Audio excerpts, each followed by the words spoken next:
Widih, kira-kira apa yang terjadi ya bila gaji guru dirampok oleh orang?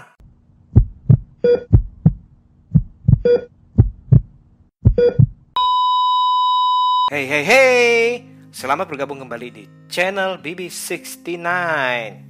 Sobat BB69, pada episode kali ini kita akan membahas sebuah film yang berjudul Guru-Guru Gokil. Film ini berkisah mengenai seorang pemuda yang bernama Taat yang diperankan oleh Gading Martin yang mencoba merantau ke kota besar untuk menggapai impian dan sukses. Namun, karena kepribadiannya membuat ia selalu dipecat dari pekerjaannya. Sampai puncaknya, ia benar-benar membutuhkan pekerjaan, sehingga ia harus menerima satu-satunya pekerjaan yang paling ia anti, yakni menjadi guru. Apalagi nih, di tempat sang ayah bekerja pula. Tragedi pun terjadi, karena pada suatu hari, gaji para guru dirampok oleh kawanan perampok yang sepertinya terencana dengan baik. Maka, Taat beserta teman-teman barunya yakni para guru berusaha memecahkan misteri dan mengembalikan uang yang dicuri.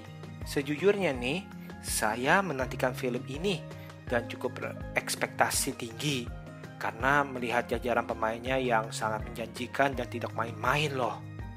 Terus dari judulnya, saya berpikir film ini akan menjadi seperti GTO atau Great Teacher Onizuka, atau film School of Rock, atau film Big Brother-nya Donnie Yen. Namun ternyata berbeda, walau masih ada kesamaan, yakni penyampaian pesan moral. Saya pribadi menikmati menonton film ini dari awal hingga akhir.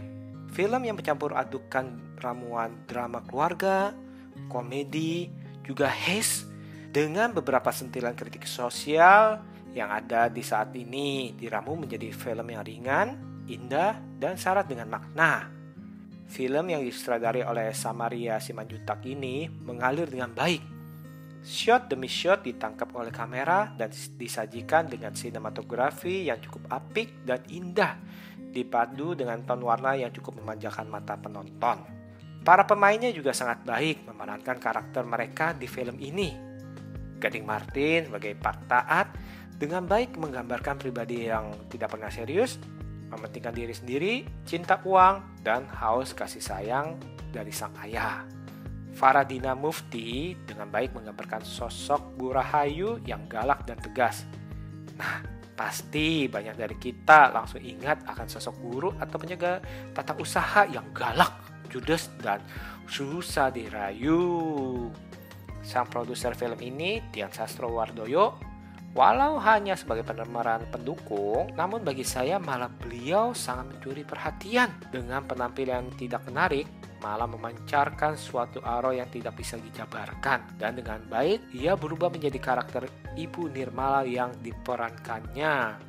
Pasti kita akan ingat selalu kata-kata rengginang, terus habis itu kacang hijau, pokoknya segala tingkah lakunya dia pasti kita akan tertawa-tertawa kecil lah mengingatnya. Apalagi tuh pas dia lagi nyetir mobil tuh, ampun deh.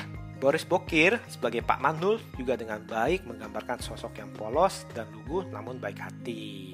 Sosok Asri Welas tidak ketinggalan nih sebagai kepala sekolah Ibu Indah yang pastinya akan mengingatkan kita kepada kepala sekolah kita yang di satu sisi memiliki sisi baik, di sisi lainnya menyeramkan juga. Oke, tapi nih film ini bukan berarti sempurna loh, karena bagi saya ada beberapa kekurangan yang cukup berasa. Seperti pertama, keberadaan sekolah yang sebenarnya di pedalaman atau di kota, karena di satu waktu digambarkan seolah-olah sekolah itu berada di pelosok yang kurang terjangkau. Namun di sisi lain, dari penampilan para muridnya dan cara bicaranya kok seolah-olah di kota ya. Berikutnya, yang nomor 2, karakter pendukung yang muncul sepertinya kurang dimaksimalkan nih. Seperti Pak Gagah, Ipang, Saulina, dan para murid-murid lainnya yang terkesan tempelan saja.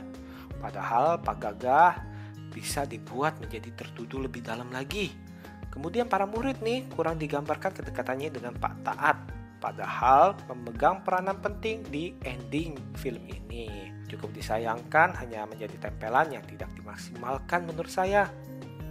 Terus berikutnya nomor 3, twist yang disampaikan untuk karakter tanda kutip orang dalam ini juga terlihat agak dipaksakan.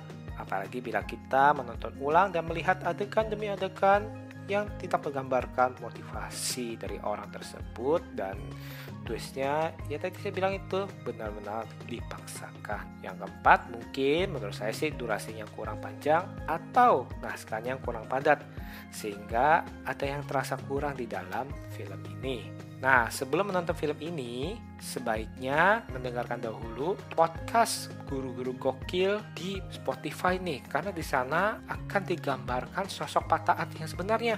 Jadi kita tahu nih, kurang lebih ini Pak Taat ini sebenarnya seperti apa sebelum film ini dimulai. Oke, seperti yang tadi saya bilang, bahwa film ini sebenarnya juga cukup syarat pesan.